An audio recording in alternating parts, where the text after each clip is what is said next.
our HBCUs, role in the social justice movement, and key purposes behind investments. So we have a dynamic panel lined up for you all this morning, but before we get started, we'll be remiss if we did not first acknowledge our national chairman, Mr. Thomas W. Dorsch is not here right now, so we'll give him a round of applause.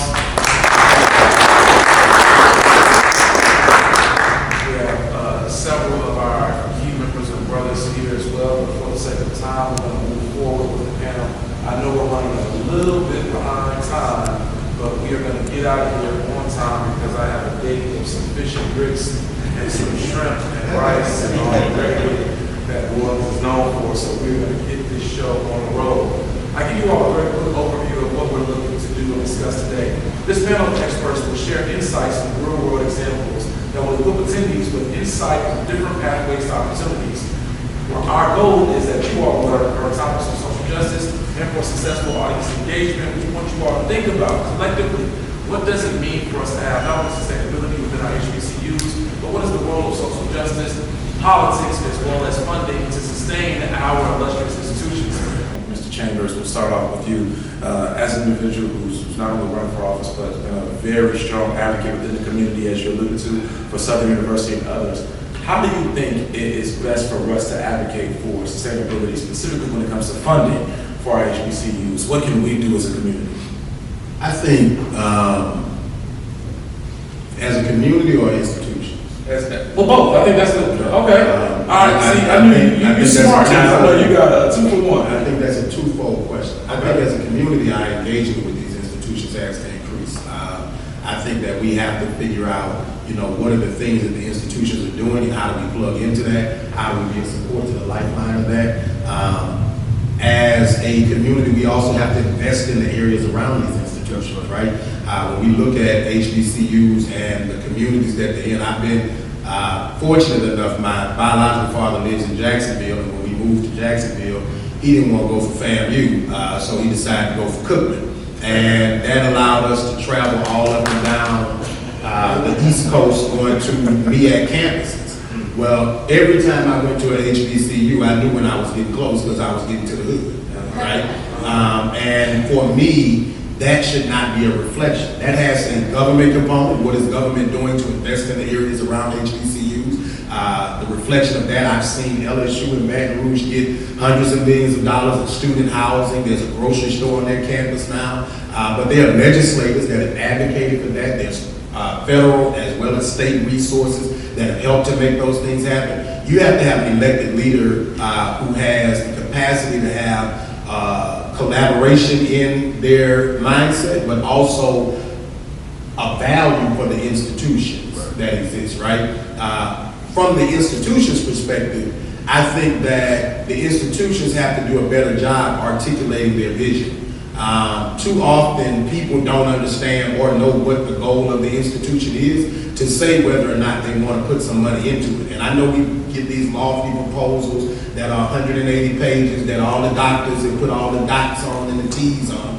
But when you come talk to somebody like me, I don't care about a 500-page document, right? I care what are the 5 things that it does to increase the quality of life for people in this community. How does it make my city stronger? Does it create jobs in this community? And how are you going to grow your institution as a result of the investments that we make, whether that is philanthropic, whether that is private investment from your alumni, or whether that is from the federal government, right? I think those have to be a part of the conversation. A lot of times when I went into rooms with you illustrious folks, the conversation is so high that the people can't grab it, right?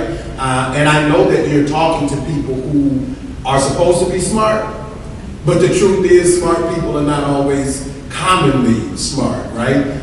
And what's in it for me? What is in it for the community? What is in it for the stakeholders? How does everybody get a win out of the investment? And I think that when we begin to have the conversation from that lens, I think sustainability becomes easy. Well said. Dr. Steele? Thank you so much. Well, first of all, I'm a fundraiser. Yes, sir. I raise money, I raise hell. I do both. Okay, let's tell it like it is. I'm not in this position by accident. It's a purpose. And I believe in the Holy Ghost. I believe in the Holy Ghost. And I think we don't give enough credit to God. You know, many times we forget from which we come. And I'm a product of Mississippi Valley State University. Got one of my honorary doctorates from there. I love HBCUs. But what is missing is the realness of leadership. And I have a lot of friends at HBCUs. But it is systemic in terms of the historicity of education. We have to get outside the box. Even with SCLC, why in the world you think they got me out of the Alabama State Senate to come to Atlanta to run SCLC? Because we were losing it. Didn't have a purpose, didn't have a vision. We were so successful. Right. We were so successful, but didn't know where the next level was. The next level is always economics. Economics. Now, what HBCUs have to do is to build relationships. Relationship 101 is not taught in no college. I teach it very well, every day, through my examples. I don't write no proposal. I don't put out no requests in writing. I got somebody else to do that. I go and pick up the phone because I know certain folks at these major corporations that I work hard for. They said, still, we're going to give you $100,000, but it's not for SCLC. It's for your leadership. Hello? When HBCUs go around the world and build relationships, I got an office in Berlin. I got an office in Torino, Italy, Rio de Janeiro, Brazil. When I mention that, everybody want to go to Brazil. Yeah, and that president just lost the other day. Thank God. Right. He wanted to be like Trump. Right. Lula. But when I go, yeah, that's right. But when I go to Brazil, black folks and white folks just cry. They said, because you in Dr. King's position, and I thought you forgot about us. So what HBCUs need to do, call me, let's build a relationship. See, the two, hello, thank you for the one clap. See, what we got to realize, and I'm talking from experience, you don't be in this position for 16, 17 years and a former state senator and don't know what's going on. And my wife been married to me for 45 years, ain't left me yet, and I've been to jail 4 times and I been out. Hello, somebody. Because I got a purpose. I die for my purpose. And I'm going to close with this. 5 points. This is the Charles Steelerism that you need to understand. In the 5 points of priority. Number 1, economics. Number 2, politics. Or let me say this about politics. Politics has never freed the oppressed. The oppressed must free politics. I gave a speech the other day at one of the largest churches in Atlanta, 11 o'clock service. And I told them President Barack Obama did a great job. And everybody started clapping. I said, it represents America. But he didn't represent black folks. And I'll say that anywhere. Why? Because he in this systemic system of racism. And racism has nothing to do with the pigmentation of your skin. Racism is to exclude the unwanted. You got some black folk who are the biggest racists in the world. They don't care about nobody but their folk and no more. I rest my case for right now. But I got 3 more. Law enforcement, number 3. Media, number 4. Then education. Why education not number 1? Because when you have economics, you control the politics, and you go to education. The reason that we don't have black elected officials, no elected officials represent us, because we ain't got no money. Hello, somebody, thank you. Thank you. See, black folks don't like to hear the truth. And I don't fool with no scared Negro, because a scared Negro get you killed. I don't fool with them. So if you don't stand up, come on now. You didn't say it. I got something to say. Don't call me if you don't want to hear the truth. I'm ready to die right now for the truth. I'm 76 years old, and every time I see my friends, they say, I never thought you would make it to this. Because you tell the truth. Racism is what's destroying us. America has never been healed from a racist society. I heard Kamala Harris say, America's not racist, and I love Kamala. She said it's not racist. I heard her say it to Robbie Roberts on Good Morning America. How in the hell can you say me? The hell is in the Bible? It ain't crazy. It's in the Bible. All right, well, thank you, Dr. Steele. Those are powerful remarks.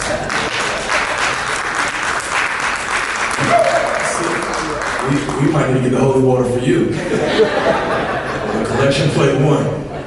Mrs. Steele, Sister Morgan, would you like to answer that question? Yeah, I'll just add something really quickly. I think that graduating from Dillard, I think getting the students to speak up more, getting them to engage with the alumni and getting them to engage with the community, and like Gary said, just actually having the community engage with the students more too. So we need to see that, because during Hurricane Ida, I actually had students call me asking, for donations, and I think that really made me feel like I was not really obligated, but I wanted to give back to my school at that point, because for a long time, I wasn't still thinking about Dillard, but when the students really, because I have a lot going on with the community, so when the students reached out to me, I felt like, okay, I need to step up for Dillard. And also, organizations reaching back and getting those students to come work at those organizations and volunteer with organizations that's doing the work on the ground. So I think those two things really help.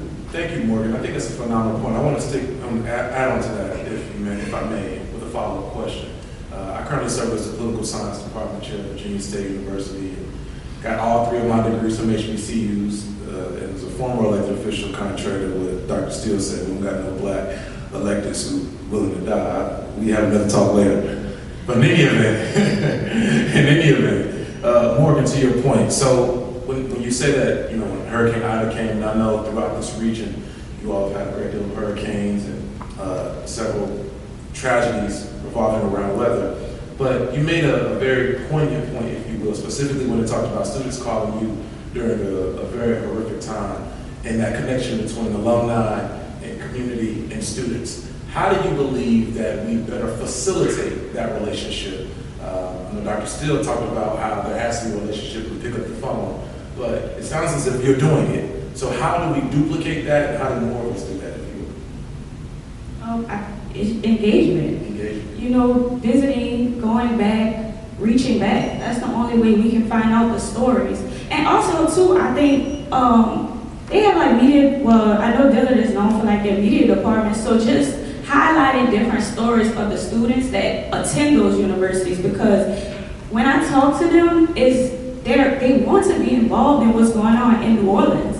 And we need that. We need those people we need those young people who are passionate about helping one another. So I think just really getting their stories out there will really engage more alumni to continue to come back and help out. Yeah, well said, well said. Gary, it seemed as if you had a couple comments you wanted to share. Anything you'd like to add, my brother? No? Okay. Let's go back to the Honorable Dr. Steele. Dr. Steele, now we're not gonna let you give another sermon, okay? No. I'm just giving you a hard time, brother. I'm just giving you a hard time, brother. But I do want to ask this question. We're talking specifically about sustainability, and you are a fundraiser at heart, as you alluded to. Well, it sounds like you're an activist and a leader at heart, and you also fundraise. I told you the 2 things. 2 things you do, yes, sir. Raise hell and raise money. Raise hell and raise money. How do we embolden more of our HBCU leaders, to carry that same philosophy? Kingdom philosophy. Can you use your mic, sir? I'm sorry. Kingdom philosophy. Okay. I teach that all over the world. Okay. Number 1, gather information. I hope you get this information I'm giving you, because you ain't gonna get it from the average person, because they don't have the experience now that they put their life on the line. President Mikhail Gorbachev just passed. I had an office when he was active 10 years ago in Moscow. I had an office in Ukraine. regular basis. When I get off the plane, folks bowing to me. Not because I'm president and CEO of the Southern Christian Leadership Conference, but because of African Americans. We have given up so much, but most black folks, Negroes, are afraid to go across the pond. I'll be in Israel 2 months from now, speaking. Got an office in Bethlehem. One day trained the Palestinians, the next day the state of Israel, right across the street. Kingdom philosophy. We got to be trained and healed. Black folks never been healed. What's destroying us is jealousy. Hello, somebody. I didn't come here to play. That's what got Dr. King killed. And I know who killed him. And I know who set him up. Jealousy is a monster among black folks.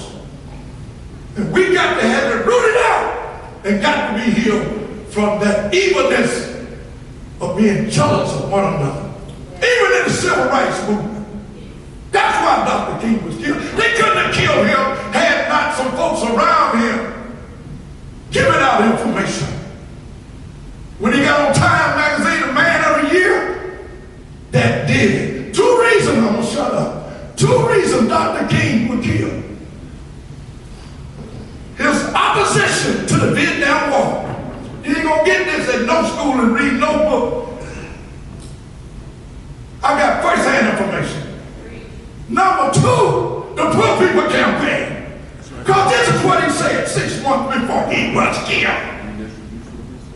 He talking to Harry Belafonte in his condo in New York. I spoken at. Yeah, I spoken at Riverside Church where he came out with his opposition to the Vietnam War. His board didn't even support it. Daddy King said, let him get out there by himself. If y'all scared Negroes don't want to support him, let him go. That's why Dr. King is known over the world. He said, Harry, I think I have integrated my people into a burning house. Amen. Come on now, let's talk real. Right. He said, Doc, what are you talking about? He said, I forgot about the economics. Woo! That's good. Woo! See, we thought the integration was going to bring by everything, but we done lost the 1965 voting rights act, and you have a black president. Politics! I've been a state senator, soon to be senator. I've been a state senator. It ain't politics. It's the oppressed coming together to bring about a united front so we can eradicate all the ills of this society. Dr. King last summer was going to be. He called his mama on that Friday before he was assassinated. He said, Mama, my next sermon is going to be at Ebenezer this coming Sunday. What's the title of it, Martin? America just might go to hell. That's what he said. Yep. Now the promising note is just might. America still got a chance, but it's up to us. We got to free us and America and this society. You know why? Because we're the chosen ones. I was told that in Israel. We're the chosen ones. We got to stand up against this bigotry and hatredness that's going on. But you can't be a scared Negro, because a scared Negro get you killed. Well said.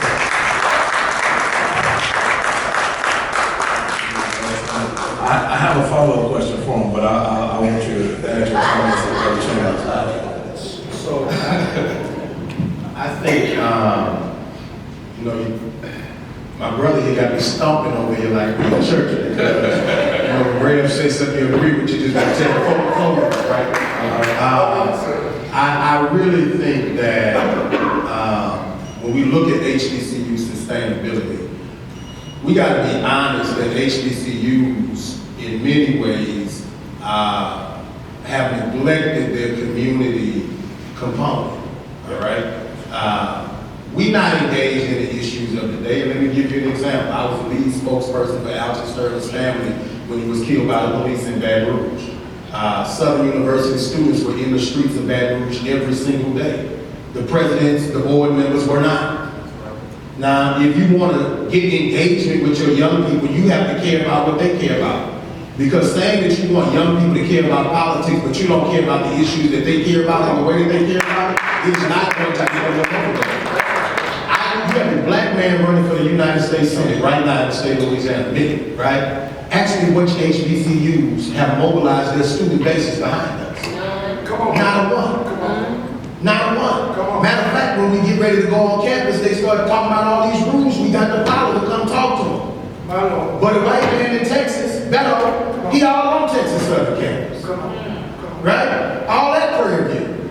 When we want to have a conversation about what we want to do, the leadership's politics, right, cannot interfere with the politics of the community. Yeah. That's right. Too often, we have leadership, whether it's the board, and to any presidents, I'm sorry for y'all. I really am. I understand y'all dealing with some board members that problematic. Okay? I'm gonna keep it 100 that when we look at our institutions, who appoints the board? Governor. The governor, right? So if the governor is not a friend of us and they have control over appointing us, then the people who are on the board, I don't care if you're that don't mean you're good. That's right. What's the proof then? Why can I have proof? I can look at Scotland here right now. There was a conversation a few years ago, and I'm glad there ain't no Southern board leadership in it, but it's the truth. All right? There's a conversation about a building in Scotlandville that wanted to be purchased. There was a group of young black men that wanted to purchase it, and Southern University wanted to purchase it. Well, we fought against Southern purchasing the building. Why? Because Southern owned a ticket office on Scotland Avenue right now. That's been dilapidated for 10, 15 years and had no investment. You got buildings on campus that you didn't take care of, that students are walking around every day. So there's young men in the community building right now and making an investment. We gonna give the building to the institution that ain't making an investment already? No. Why isn't the institution saying, how can we partner with these young black men in our community that are making this investment? Right? Why are we looking at all of these people that are talking about investment and development? It don't matter if they went to your institution. Why are we not having more speaker series at every HBCU in the country, bringing every radical idea to your campuses to talk to your students? If you want them to be engaged, right? If your social media for your HBCU is managed by somebody over 50, you have a problem. You have a problem. If you don't have videographers all over your campus in a TikTok, Twitter, and Instagram world, you have a problem. You can't communicate a message off the campus talking about newspapers. You got a newspaper on your campus and don't have a website for it. You're good. You're good. But you want people to be invested and engaged in the institution. So I think you both make very. I'm sorry. No. It didn't come on. No. So I love this debate, right? And I love this philosophical debate and teaching, if you will. So now, I guess I would put on my HBCU administrator hat, and I think that there are two things in which both of you alluded to, and in my personal estimation, we are leaving out. One, there's no forgetting that, Dr. King, a proud Morehouse man, to Dr. Steele's point, and I agree with you wholeheartedly. Obviously, we can't debate firsthand accounts in which you're there. But I think we would be remiss if we didn't acknowledge that Dr. King's involvement in the Vietnam War was initially inspired and encouraged by his wife, Coretta, who Ms. Corey, who was the original speaker, outer, if you will, in the King family in regards to the Vietnam War, and told Martin, right, so we have to acknowledge that. Well, I spoke to a few people, but in any event, it was Coretta who said, Martin, I'm going to speak out about this because this is wrong, and whether or not you come along is on you. But I'm going to speak out on this because this isn't right. And eventually he came and spoke about it, and we saw his quote-unquote approval rate plummet. It's well known Dr. King had a 25% approval rating across the country prior to his demise, as he was also planning the Poor People's Campaign, as you alluded to. Jealousy, I think, is one part of what killed Dr. King.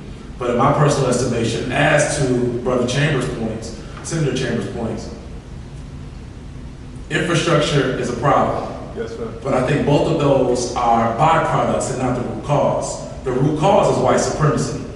Because white supremacy is what can tell a nation of people that Dr. King isn't your quote-unquote leader, and the FBI can create COINTELPRO and try to do everything in which they can to destroy him, even amongst our own, and eventually lead to killing him. It's white supremacy on a government level, in my personal estimation, that leads to the lack of funding for our institutions not being able to take care of those same buildings in which you're alluding to. Because those buildings are based, HBCU funding for state schools are based on a particular formula.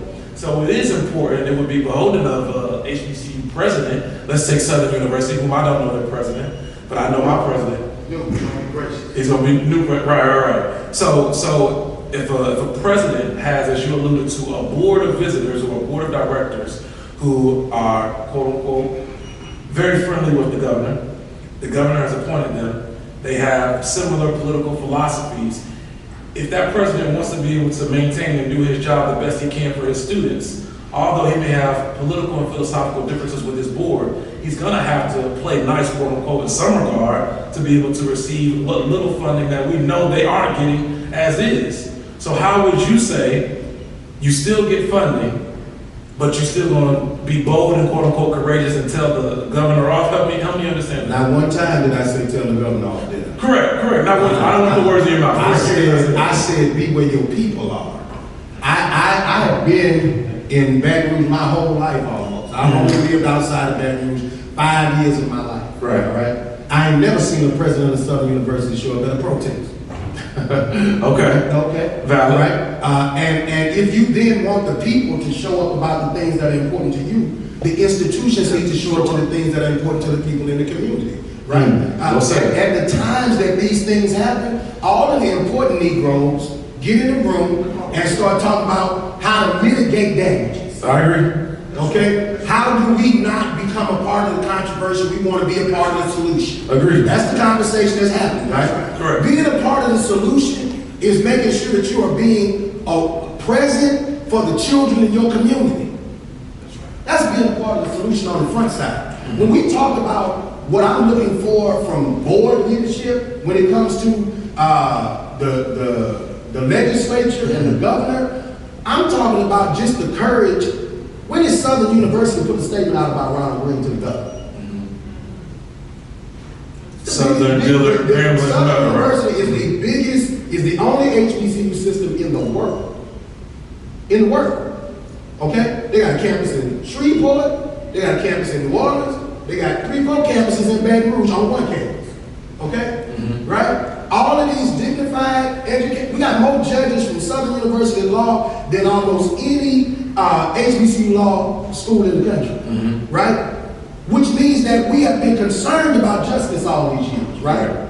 When you want to get your people in your community involved with helping you advocate for that funding, helping you put the pressure on the governor, Southern can't call the people and ask us to go out there and raise hell about your funding when you won't raise hell about nothing that's important to us or support those things. Well said. Right? The other piece of it, when we look at what we're looking for in leadership, even if you can't be a frontline person, you can have resources from the institution attached to the things that are going on in the community.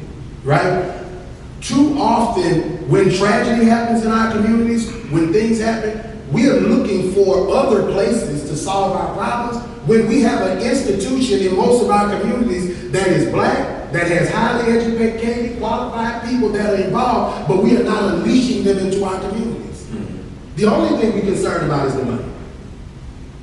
How do we make it bigger and better? How do we get more students here? You get more students by being engaged. Jackson State right now, okay, everybody talking about Jackson State and Coach Prime, beyond the success of the football team, beyond the pizzazz of Coach Prime, right? They got a leader in there who was willing to listen to what the masses of people are interested in and figure out how do I bring them to my table. When the brother talked about relationships, that is the greatest currency of life. Correct. That is the greatest currency of life. If you are not managing the relationships to be able to say to CEOs and advocates in your community, we need to have a table together, then you're not successfully building a institution that will be here longer for our communities. And the reason I say that is, why is it that in Baton Rouge, and I'm going to use my hometown consistently, that LSU brings more people? When I heard Sean King, it wasn't at Southern. It was at LSU. When Maya Angelou came to Baton Rouge, it wasn't at Southern. It was at LSU. Right? Those are the things that are attracting our young black talent to those institutions.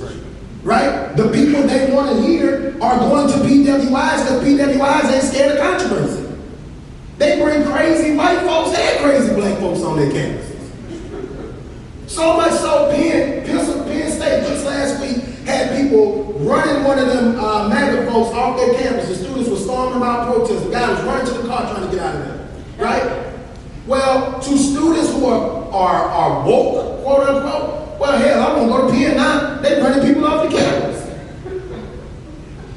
How engaged are you in the things that, if we want to talk about sustainability, it's not just the government money, because Southern going to get $800 million to redo the whole campus next year. Am I right about that, brother? They'll get $800 million to redo the whole campus. My question is, when the money comes, when the new buildings come, when all of the shiny trinkets are there, are more people going to be there?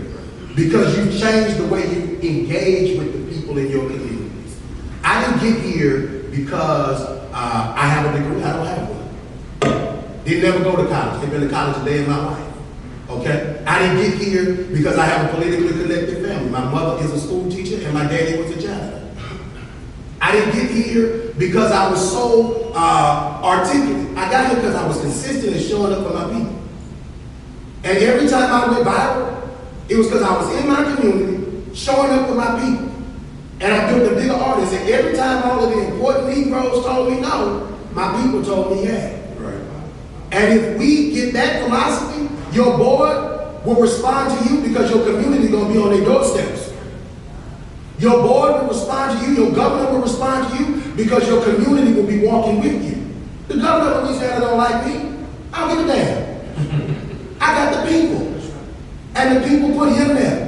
And every president of every HBCU can get the people. Why? You got the institution.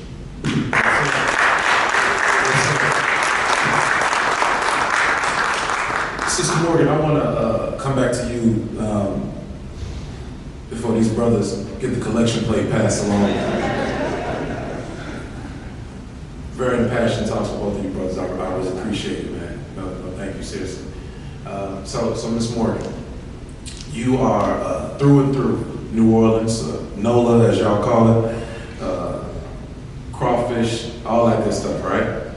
When you talked about engagement and saying that there needs to be relationship building, I can't emphasize, and I think we've also heard from the brothers how important that is also. How do you believe that, as Brother Chambers and I think also Dr. Steele talked about, how do you believe that we get our institutions to stop being so scary? So I think that's what kind of it boils down to. You call scared Negroes, I got you. I feel you, Dr. Steele. I feel like you're gonna box me in a minute.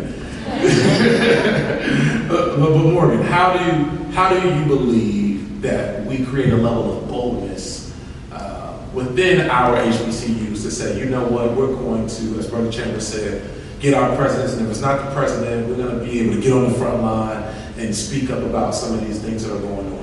What's your advice for doing that? Collectiveness.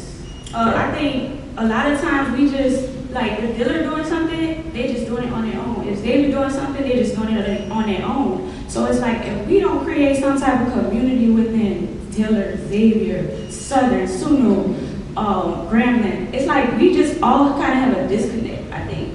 And it's been going on for so long, so I feel like if we figure out some type of way to form a collective pack where if one of us have issues we all can make one phone call and then we have a collective group that comes out and stand up against those things. Just like I feel like Spelman and Morehouse, they have that brother-sister relationship. We need to create that within all the HBCUs in our area. So I think that can really create change once we all come together. Well said, thank you. Dr. Steele, yes. Unity, collectiveness, I agree, thank you. Dr. Steele, same question. How do you believe in which we embolden our HBCU leaderships to be able to get out here on the front lines? I think I just told you, you can't be afraid. Well, you got to get your courage from somewhere. You can't, I just told you what I believe in, the Father, the Son, the Holy Ghost. We don't give God enough credit. Amen. I'm on a, not mission, I'm on a purpose. Yes, sir. There's a difference between a mission and a purpose. A mission is a piece of paper that runs out. A purpose is built from heaven all the way down to you in your inner workings. You'll die for it. It never runs out. We got to teach that. Then folks can go and live the life of a purpose life rather than being an important Negro. Now, for HBCUs, you got to run it like a business. That's why I came to SCOC. Hello, talk to me, sister. Come on. Let's get to the real fact. I love you, President. I love all the presidents. Most of them are my friends. Academic, you do it. You do the academic. But you need to have your vice president to be a business person. They shouldn't even put their foot on campus. They out there raising money. Now, this thing is about money. You know why you can't hold the HBCUs? And I'm one of the ones who stood up and got the first HBCU All-Star game during the NCAA tournament. I got something to say. That was this past year.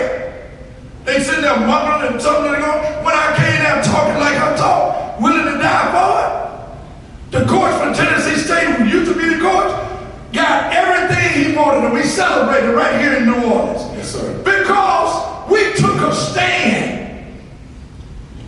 Thurgood Marshall, as great of a attorney as he was, great man, I respect, but he didn't like Dr. King.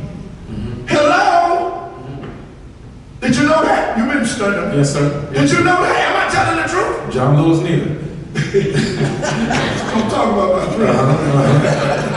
And we don't have to all like each other. We don't all have to like each other, right? But I'm with you. I maybe I should have said that out loud. No, he just keeps. Yeah.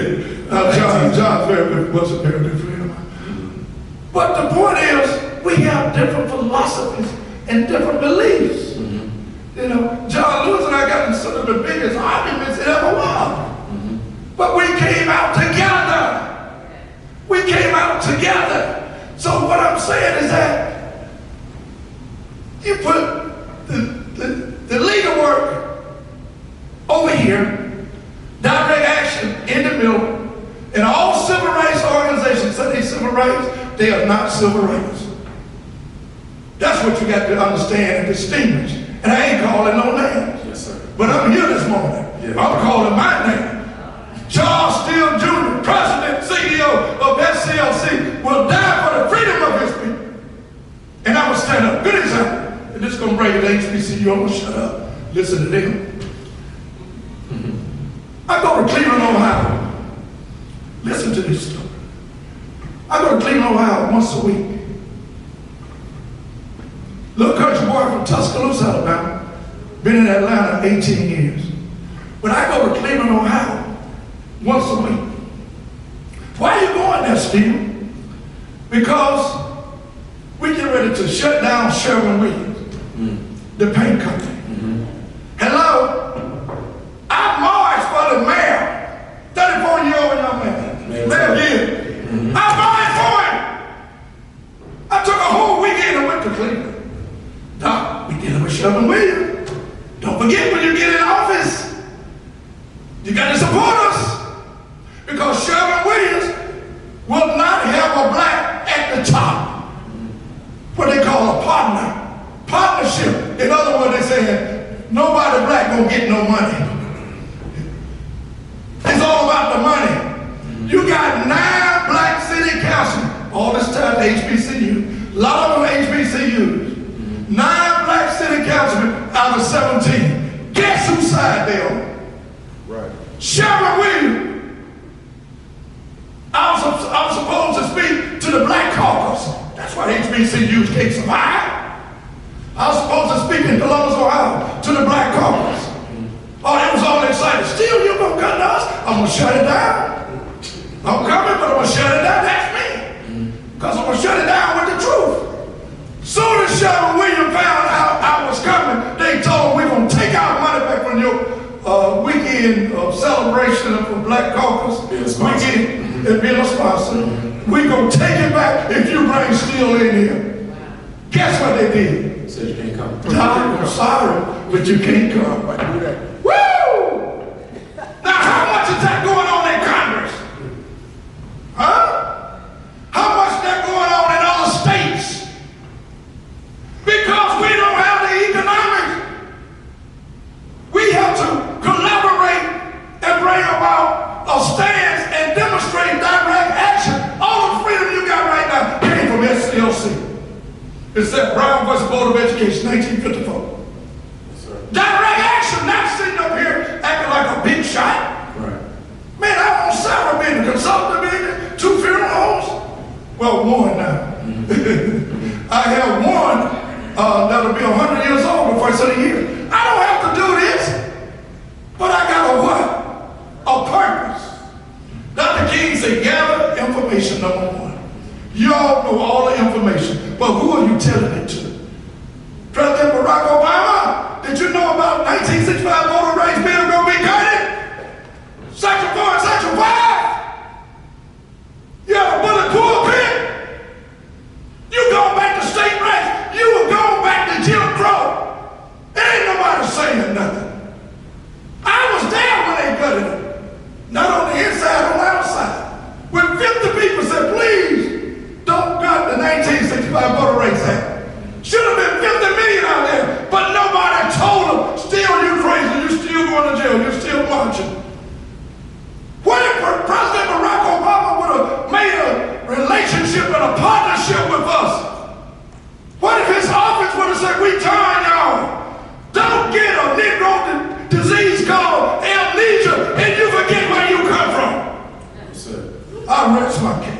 Thank you, Dr. Steele. You asked a question about how do we give or teach courage. Yes, sir. Do it scared. First time I was standing up in front of the governor and I was challenging him. We were trying to get an emergency room in North Baton Rouge. We got it.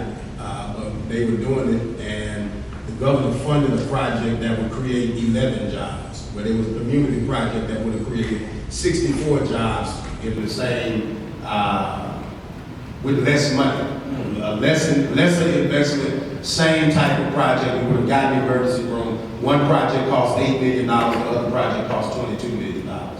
The $8 million project created 64 permanent jobs. The $20 million project created 8 permanent jobs, right? Why? Because it was already a business that was there. They were just going to expand and create a few more jobs versus making an investment in a new business coming into our community.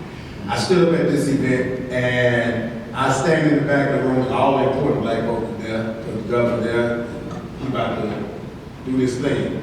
And I didn't agree with the way that our leaders had just basically said, well, we're going to go with what he said, even if it doesn't create more jobs, even if it's not the bigger plan. The governor said this, so we're going to go with it. I stood in the back of the room, my knees were shaking, my hands were sweating. The press were there. I ain't never talked to the governor before. I ain't never told this man, and I know that I don't have no backup, because every black person in the room gonna think that, well, why he had to come up in here and say that to them, right? I was scared. I said it anyway. And he had some snappy response, and I felt like I might have had one to come back, but I couldn't come back that day. I came another day. Scared again. Knees shaking, hands sweating, right? Because sometimes you do get scared. That courage comes from experience. Okay? You got to go out there and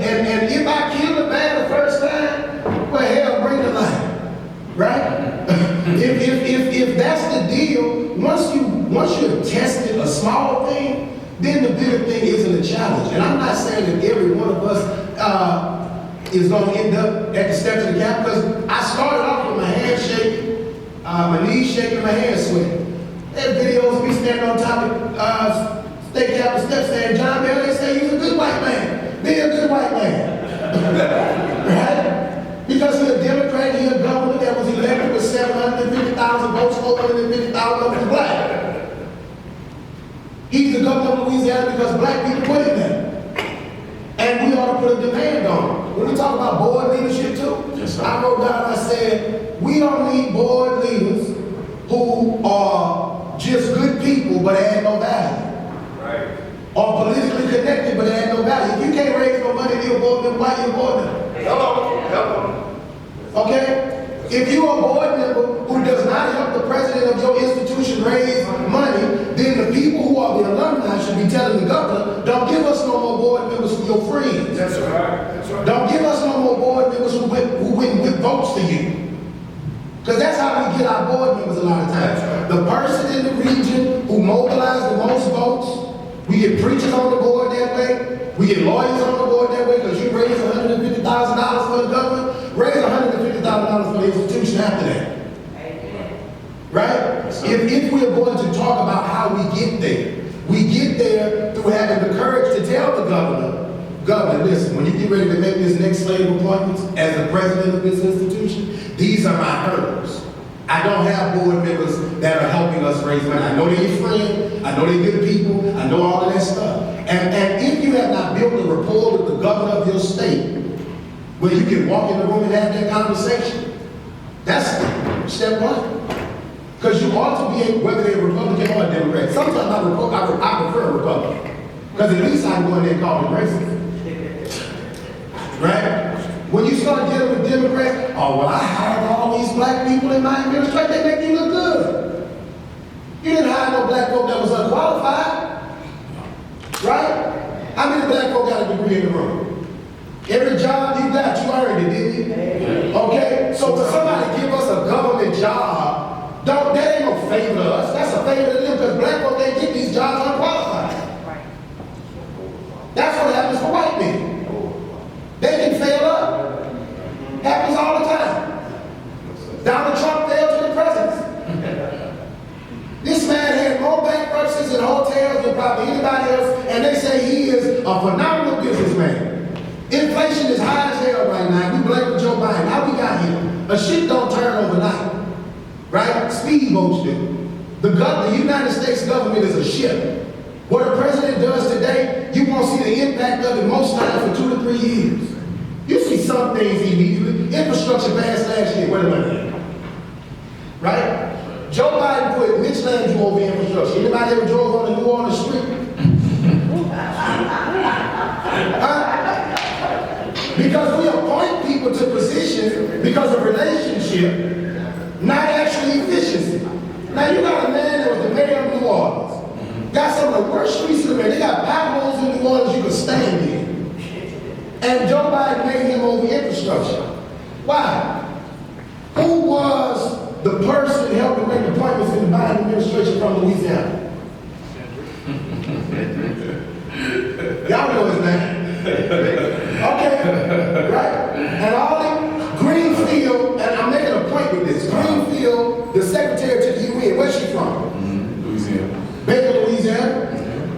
Right? Because somebody who got an important position, when they got the position, they said, let me go find everybody from where I'm from, with a skill, with a talent, with an ability, and put them in position. Right? Don't matter if they was great or not. Pothole Mitch is running infrastructure.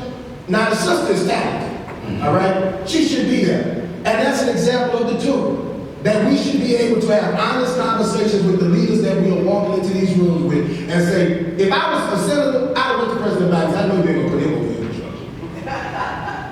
And that's what we have to do when we have these conversations with the governors of our states about our HBCUs. We have to be willing to say, don't give me nobody that can't actually add value to my institution. It doesn't do good that you can give a good speech. It doesn't do good that you can make people come to an event. If you can't raise no money for this institution, you are not of value as a board member, in my opinion. We have enough academicians.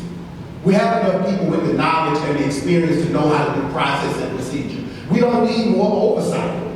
We need people who can go out there and come up with witty ideas, raise money, and then bring that money to sustainable plans that actually people can see an investment in. The last thing I'm gonna say is, if you ask people for their money, and then they don't see no fruit on the other end, that's why you don't get more. That's right. That's right. That's why you don't get more. The reason people continue to give money to the efforts that I do is because they continue to see he don't never stop.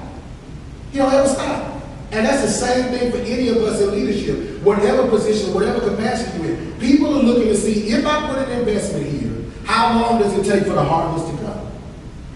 And if the harvest is delayed a long time and you're not articulating why that delay exists, then a barrier of trust is broken. Trust is lost by the drop. Lost by the barrel, earned by the drop. Lost by the barrel, earned by the drop. Whether that is, so if communities are giving you money, right, and then you do nothing with it, that's the barrel spilled over. And you're only gonna get it back by the drop, by every little deed that you do to show the community how committed you are to making those resources work for them. And that's how we, in my opinion, get to long-term. You do it scared, but be honest about the needs of your institution. And if you know you got weak board members, I would have a note for every time my board member was doing something that was contradictory to the institution. And I would be able to go into my conversation with the governor or whomever I'm talking to and cite out why this person is a problem. Because at the end of the day, those 6 years usually outlast the president. You get appointed to a board term, and then what, the president get 3 years. You can't turn these institutions around in 3 years. Well said. Let's give him a round of applause for that. We are now at the portion of the event where we would like to have a few questions and answers. So does anyone have a question in which they'd like to ask? We have a mic here. We can get this mic over to you. Anybody have a question? And don't be shy. I heard a lot of amen and hallelujah. Nobody got any questions? My dear sister, here you have a question. Okay. Oh, we have one. Okay. We got a couple. All right.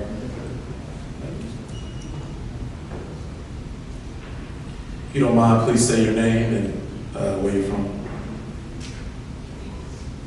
Hi, my name is Naomi Wisham. I'm a skin therapist in Baton Rouge, Louisiana.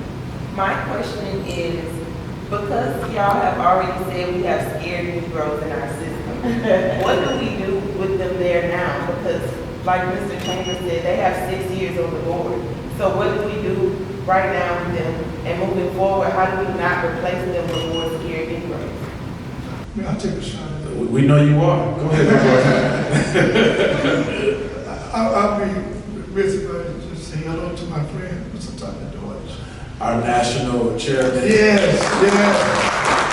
Thomas And I'm gonna ask you a question. When I first came to, and this is part of it, to Atlanta, from Tuscaloosa, Alabama, he's the man that gave me a reception.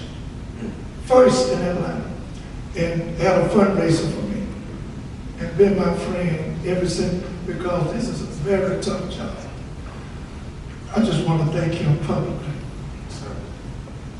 First of all, I have a saying that says, the diameter of your mind determines the circumference of your environment. What am I talking about? The way you think and the way you have a purpose, not a mission, you will associate your environment with those same type of people. So, in order to change the boards in terms of HBCUs, private and publicly, we must have people with a purpose. First of all, and you said it, they got some money. They got to have money on my board. Or they complain like I don't like 40 going north. and you ask them for $1,000 dues, Right. they get to scratch and they got to go to the restroom. I'm just saying, over the years, not just the board, over the years. But what I discovered with all of that disruption, Negroes raise hell because they don't have no money. That's a fact. They complain, Mr. Chairman, Mr. Presider. They complain because they don't have the ability, not the purpose of bringing economics.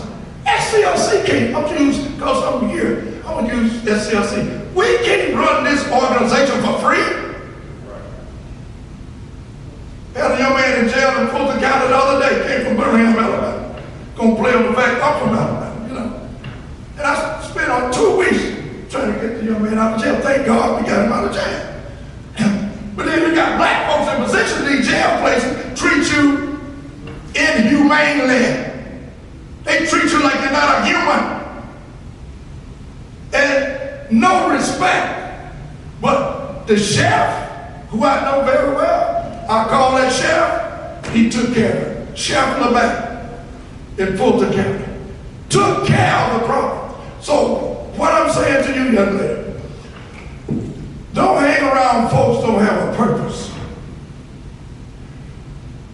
You cannot afford, had someone call me this morning. Every time I talk to them, they put me down. And that's a close friendship. This friend put her down. What do I need to do? Stop talking to her. Being a leader is a very lonely position. Woo! I'm gonna say that again. To be a leader and to take a stand, I mean a real stand, because they know when you stand. They know when you about the truth. They know that you're standing for a purpose, and they'll get jealous of that. Then they'll start lies on you, saying you this and you that. But the fact being, don't listen to the lies. Stay focused on your purpose. But I don't want to be on no board being appointed by the government or no politician. The board should really, and then you need to march and demonstrate for that. The board needs to go and petition the government and the legislative process. Hell, I was a senator for 10 years on the city council for 8 years. I was elected for 18 years. I'm one of the reasons we got Mercedes-Benz, because I said, we're not going to get no subcontracts. We want the real contract. And you know what the real contract is? Involuntary, in terms of the opportunities that you're going to receive. Involuntary reparation. Involuntary reparations. I want my money. Not enough of us talking like that. Sherman Williams is the racist company in the world, and he got 9 black city council people and a black mayor in Cleveland, Ohio. I call them out everywhere I go, and they supporting that racism. Same in schools. When you have presidents and board members not doing what they should be doing. And let me just say this, there are a lot of community colleges around. I hear black schools saying, oh, they knocking us out of our students. They recruited the students we were having. You know what I say? You need to go build a relationship with the community college. Everyone of them. Hello? Because they're going to be there for 2 years. Get them to come to your school to find 2 years. But that's too much like work. Relationship is everything in life. Relationship. You don't know who got to give you some water. You don't know when you're going to have a stroke. You better build relationships, and it first start with God. Thank you.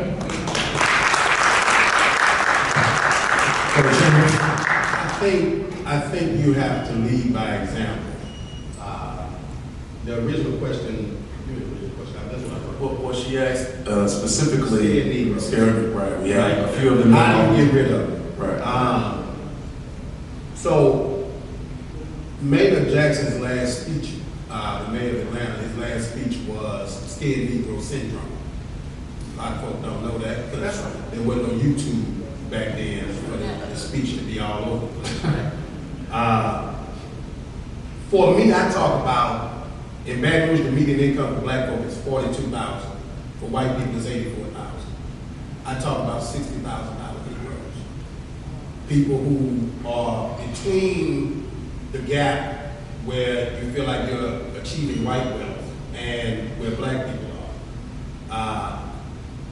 Those folks have a concern about the job, the livelihood, the children's future, the credit card debt that lets them go on a couple of trips every now and then, that makes them different than those of us who still live north of the Mason-Dixon line in our communities, right? For us, every time I have gone to a city council meeting, I've witnessed a legislator or an elected official become a little older the next time. I'm not looking for people to become me.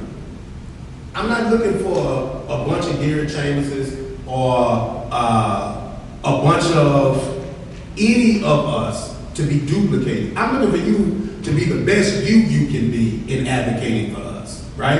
That whatever authentically is your way of communicating these issues, that you do those things, because you're gonna say it in a way that's different than the way I say it, and you may reach somebody that I don't reach, right? I think that we want us to be monolithic in our advocacy, and we don't have to be.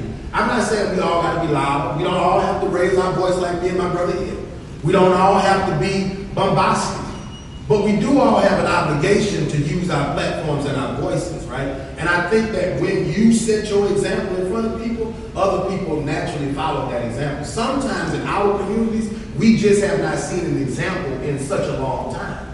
Because the reality is, after Dr. King and them died, after that generation, we started getting these corporate jobs, we started going into these positions and building wealth in the way that we were. And so the advocacy piece of it for many of us stepped away, right? There's a generation of black folk who didn't have to advocate in the same way because a generation before did so. As a result, we are now advocating because of the lineage that some of them were able to walk through. And I'm not saying that it was easy by any stretch of the imagination, but easier than the generation that came before them. And so they were focused on getting out of the hood, building black wealth, making sure that their families were sustainable, putting their kids in good schools, and then our neighborhoods crumbled. Right? And then Pookie and Ray Ray started shooting each other because Dr. So-and-so wasn't on the same block no more. Right? In Stuyvesant, there were a strip of black businesses right there by Southern University. Then all the professors lived in Southern Heights, right off the Southern's campus and in Park Vista neighborhood. And then the neighborhoods right around there, all of the people who worked at the institution or were supportive of the institution were living in those communities. Right? Well, it's an ecosystem at that point. Because the black wealth is still in the black community. The black wealth is no longer in the black community, therefore the black community is crumbling. That's right. Yeah. Well said. Sister Morgan, would you care to provide any comments? Yeah, I want to say like empowerment. Continue to empower each other, because for me, I think a lot of the things that I do, if I didn't see my peers doing it, then I would have thought it never could be possible. So just continuing to lead by that example and constantly reminding each other that you have this power within you. Because when we bike and vote and we all vote together, a lot of the time some people come just to support each other, but then they end up voting. Why? Because that's what everybody else is doing. And really, literally, I had a friend, he was incarcerated and he came on a ride, he just came home. Well, he came home like a year or two before that. And he came out to the event and we were riding. And we got in front of City Hall, and he was like, I wonder if I can vote. And we was like, let's go see. So we all went in, and he was able to vote, and everybody in that clap. And it just showed me how powerful just being there with somebody else and reminding them that we're all doing this and you can do it too. So that was really powerful to me to continue to do this work, because I know, like, people, when we see each other doing it, we feel empowered. Well said. Any other questions? Anyone else? Yes, ma'am. I'm Walters, president of Toulouse College. And Toulouse is known for its social justice activism. The president of Jackson State and I have marched together intentionally with our students. He's taking the risk to leave us back as a state institution, I'm private. Intentionally had to mask Jackson State and Toulouse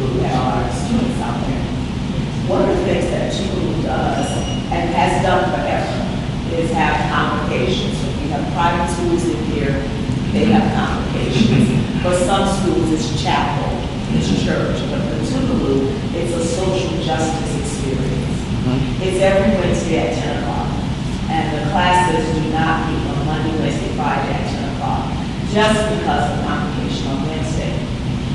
So we bring speakers in from everywhere. Derek is there from NAACP, the founder of Black Lives Matter. You know, every week we have somebody parading in. My question for the two, for the lady on the left, what's your name again? Ms. Morgan. Okay, and then the soon-to-be senator. What can I do to motivate students to be there to hear these speakers? It is mandatory that they come. It's mandatory for the faculty. Yet, we can't get our young people, the masses. I'm not talking about the top 10%. I'm talking about the masses.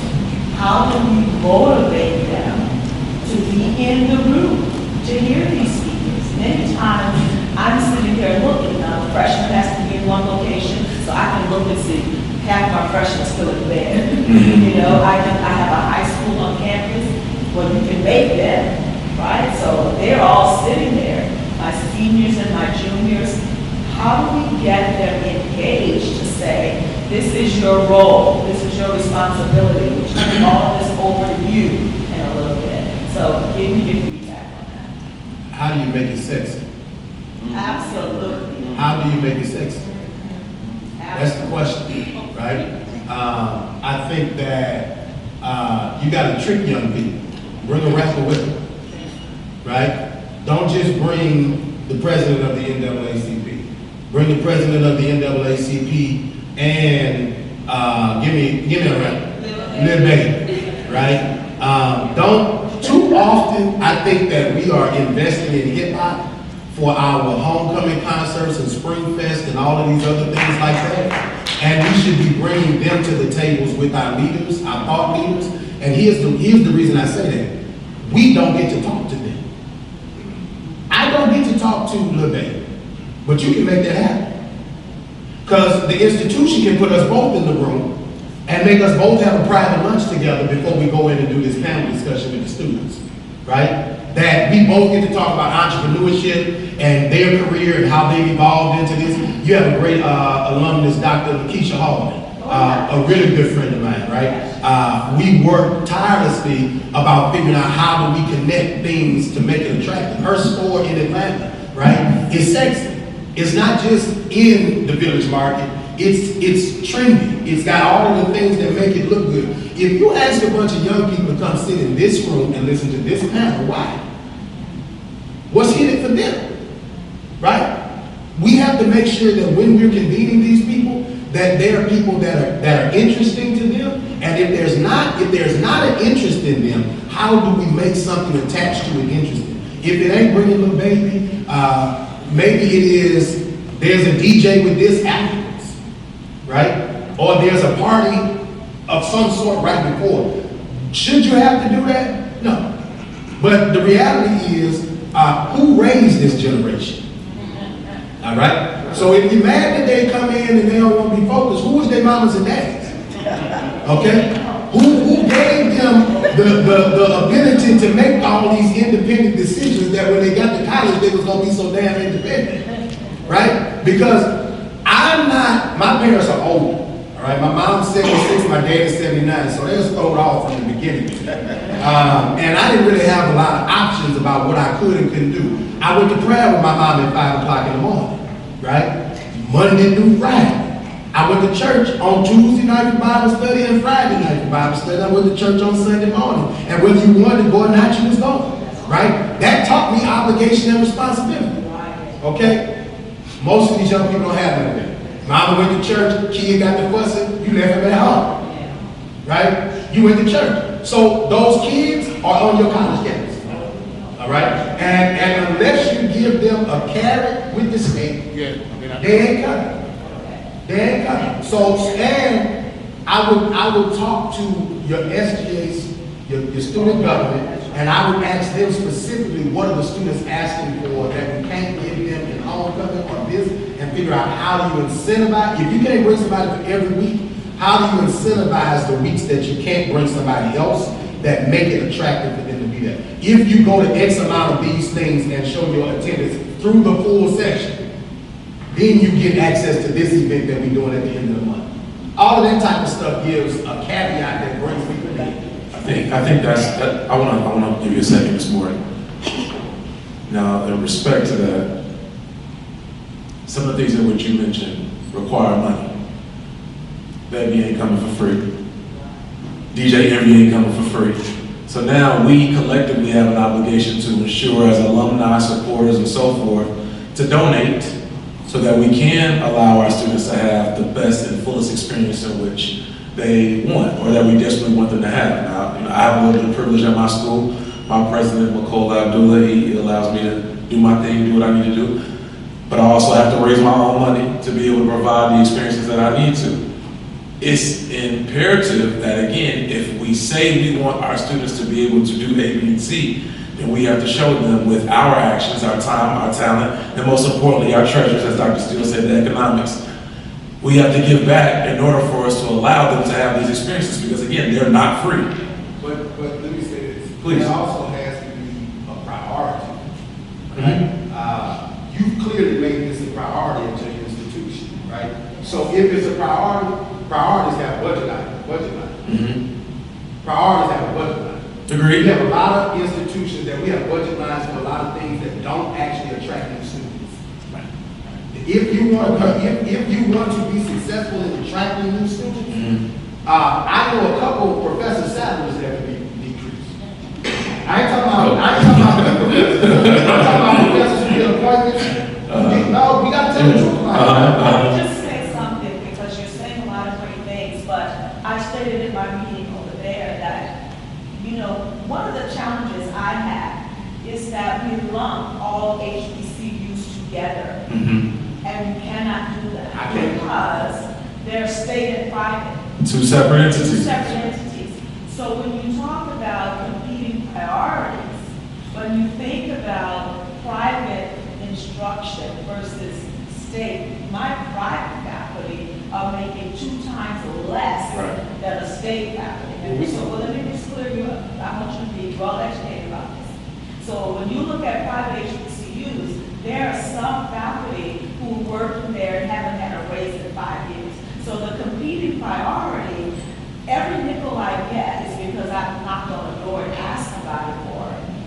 So if I am putting a lot of money on these kinds of things, which I want to, the idea is excellent, and I have ways that I can get these people to my campus. I just didn't think about that way, so thank you. But I want you to be very clear, crystal clear about what we can do with our budgets on the private side, because if Reed Hastings gave me $10 million, and he did, he told me what to do with it.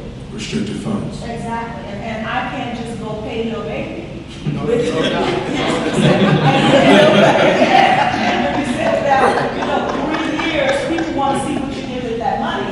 If he told me, put that in mind, and that's what it's gonna be. That's not, we. Yeah, so I just want to make sure that when you talk, think about us from, you know, I'm not SU, so I'm got way more money than you.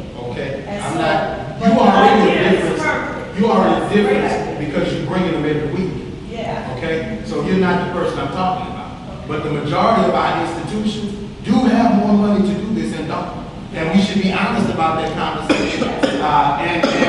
When we are in this conversation about HBCUs as a whole, we know that Dillard, Tougaloo don't have what Fisk, Morehouse, and Spelman So, like, have. we don't have what, The amount of money is what I'm Yeah, saying, yeah, okay? that's right. We know that you don't have the same money that these Absolutely. institutions have. Absolutely. What I'm talking about is, I know that institutions in this state spend a hell of a lot of money to bring in people for 1 weekend and don't bring nobody all semester.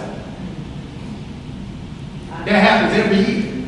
That Spring Fest and Homecoming might cost the institution $200,000 or $300,000, and you ain't brought nobody in this semester to speak. Right? Even Homecoming weekend, when you bring all the alumni in, right? Who do you have as a speaker series at Grambling, Southern, and these institutions that bring in all of those people that say, after this, we have a fundraising reception right after? Speaker series are usually led by departments. So at the issue, we have an executive speaker series. It's through my department. We started it when I came. So one, you gotta have innovative persons on the ground to be able to say, this is what we need to do. Secondly, though, you also need to have budget items or a budget allotment to be able to sustain these executive speaker series. So I think that it's not necessarily a this or that. It can be an and or either or. And there's ways in which two things can be true. However, I still believe that, and I'm sorry, Morgan, I still believe that President's point is incredibly poignant.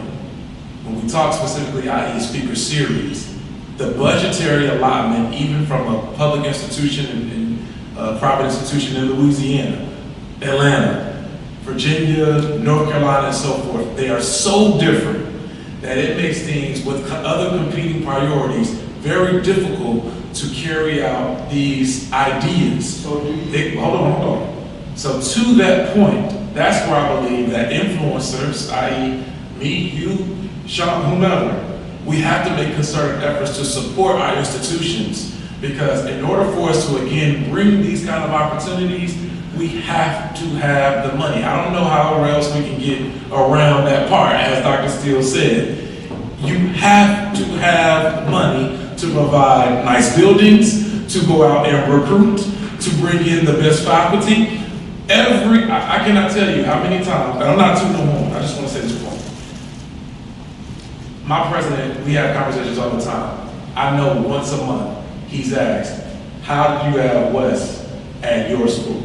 And not at UVA, which is supposed to be the flagship school of Virginia, or William and Mary, or one of these other schools. I made a conscious effort to be at that school. But why don't our institutions deserve to have the best faculty? Well, if you're competing at a private institution like Tougaloo, or let's say Stillman, or one of these others, and you have an esteemed professor, quote unquote, and this institution says that, well, I'm gonna pay you $125,000. And this private institution says, well, I only can pay you $60,000. The esteemed professor, Nicole Hannah-Jones, for example, they're more than likely going to go to follow the bag because they too have research to do, they too have a family. So again, that's why we have to support. It's nuanced. That's my overarching point. so I don't disagree, all right? Coach Prime ain't making what he could be making somewhere else. Right, and he donated half the salary. Half of us that are in some of these positions could take a little sacrifice. Okay. Okay? We got a lot of black folks with influence and degrees and stature that can take a little sacrifice and go contribute to these institutions the way they crime is. Okay. I'm gonna tell the truth. Okay? Now I know that there are people in my brain that if you ask us to come and do certain things, we would do it for far less than we're supposed to do. Right. Right? We don't even get asked. Where we go? It's valid. That's valid. Right? If the conversation is not even being asked of certain people, would you come for this? Would you do X, Y, Z? When you get those people to come, do you always have to pay $5 for everybody? No. Relationship. Because people do care. Right. There are people out there who will do these things for a lesser rate. It might not be the baby. I just asked them to the baby. Right. My other leader, because that's my leader here too, my other leader said we got to wrap it up. I don't know if you want to provide some closing comments, Chairman.